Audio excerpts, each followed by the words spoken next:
చేయడానికి ఇష్టపడరండి. వారి జీవితాల్లో ఎల్లప్పుడూ కూడా కీడే ఉంటుంది. వాళ్ళ మాటలన్నీ కూడా కుటిలమైన మాటలు. నీతి పలుకుటి కంటే, యథార్థమైన మాటలు పలుకుటి కంటే అబద్ధాన్ని చెప్పుటకే వాళ్ళకి ఇష్టపడతారంట. ఊరకనే తిరిగేస్తుంది అబద్ధం, ఊరకనే మాటలు మాట్లాడుతూ ఉంటారు. కపటమైన నాలుగు పిలవడ, అధికమైన నాశనకరమైన మాటలే ఇష్టం. కీర్తన గ్రంథం 55:9 చెప్తున్నాడు. పట్టణంలో బలత్కారమైన కలహం జరుగుతుంది నేను చూస్తున్నాను. ప్రభువా అట్టి పనులు చేయవరు, నిర్మూలన చేయవరు, నాలుగు చేయించు. అంటే పట్టణంలో బలత్కారాలు జరుగుతున్నాయంటే కేవలం ఆధారం ఏంటండి? బలత్కారాలు జరుగుతున్నాయంటే కేవలం దేని వల్ల జరుగుతున్నాయంటే నాలుగుల వల్ల జరుగుతున్నాయంట. అంటే ఇక్కడ మాట్లాడరా, ఇక్కడ అక్కడ మాట్లాడ పెట్టేయాలనుకోండి, ఏమవుతుంది? ఈవిడ వెళ్ళి ఇక్కడ మాట్లాడక్కడ, అక్కడ ఈవిడ మాటలు ఆవిడ చెప్తుంది, ఆవిడ మాటలు ఈవిడ చెప్తుంది. ఇద్దరు కొట్టు చచ్చిపోతారు. ఈవిడ మూల చక్కగా చూస్తుంది అనమాట. ఏమిటింది? నాలుగు లంకెట్టేసింది. లంకెలు ఎట్టేయడం వల్ల ఈ కుటుంబాల్లో చిచ్చులు పడి వాళ్ళిద్దరు కొట్టుకుంటూ ఉన్నారు. కానీ ఇక్కడ ఏం జరుగుతుందండి? ఈమె సంతోషిస్తాం. దీనివల్ల బలత్కారాలు జరుగుతున్నాయట. దీనివల్ల నాలుగు వల్ల అట్టి వాని నాలుగు ఛేదించమంటున్నాడు దేవుడు. ఇక్కడ చూడండి, కీర్తన గ్రంథం 57:4 ఇలాగంటాడు, నా ప్రాణం సింహం మధ్య ఉన్నది, కోపోద్రేకుల మధ్యలో నేను పండుకొనిచున్నాను. వారి దంతము సోలాలు, అవి అంబుల వారి నాలుక వాడిగల కత్తి.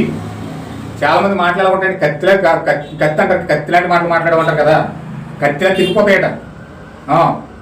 ఎలాంటి కత్తి అంటే అది? వాడిగల కత్తి అంట.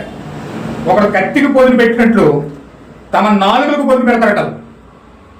ఈ మాటలు ఎలా ఉన్నాయో చూడండి. కత్తికి పొదినెట్టినట్టంట వాళ్ళు నాలుగులు పొదిని పెడతారంట. ఈ నెల పడగొడితే బాగుంటుందంట. ఈ నెల పడగొట్టాలి, ఈ నెక్క పడగొట్టాలి, ఈ నేను చెప్తే పడతాడు. వెనక లోపల కుయ్యెత్తులు పన్ని రకరకాలుగా ఒకడు ఎదుగుతున్నాడంటే వాడు నెల తొక్కాలో, వాళ్ళు ఎలా కనసాలో అన్ని ప్రయత్నాలు కూడా నాలుగుకి చేస్తూ ఉంటారు. హల్లెలూయా. కత్తికి పొదినెట్టినట్టు నాలుగుకి. యథార్థవంతులు కొట్టవాలని చాటైన స్థలంలో చేదు మాటలు బాణములుగా సంధిస్తారు. వారు భయమేమీ లేక అకస్మాత్తుగా వారు కొడతారట. అంటే చీకట్లో ఆమె ఎలాంటిదో తెలుసా నీకు?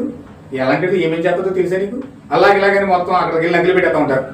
చాటుని చేదు మాటలు పలుకుతూ ఉంటారు. ఏమండి? వారి దురాలోచన దృఢపరచుకుందరు. చాటుగా ఉల్లుటకు యోచించుకొనుచు మనల్ని ఎవరు చూశారని చెప్పుకుందరు. వారి దుష్క్రియలు తెలుసుకుంటూ ప్రయత్నించుదురు. వెతికి ఉపాయం చెప్పుకొచ్చుకుందరు. అంటే ఎవరైనా ఇష్టం లేదనుకోండి, ఒక మనిషి మీద ఇష్టం లేదు, వాడు ఎక్కడ దొరుకుతాడని చూస్తాడు అనమాట. ఎక్కడ దొరుకుతాడా, ఏ విధంగా పడతాడా మన పొట్టలో, ఒక్క చోట ఎక్కడైనా దొరికాడా ఇంకంతే అయిపోయింది పని. ఏ విధంగా చేయాలో ఆ విధంగా చేసేస్తారనమాట. వాళ్ళు వెతుకుతారట. దుష్క్రియలు ఎప్పుడు చేస్తాడా తెలుసుకోవడానికి ప్రయత్నం చేస్తారంట.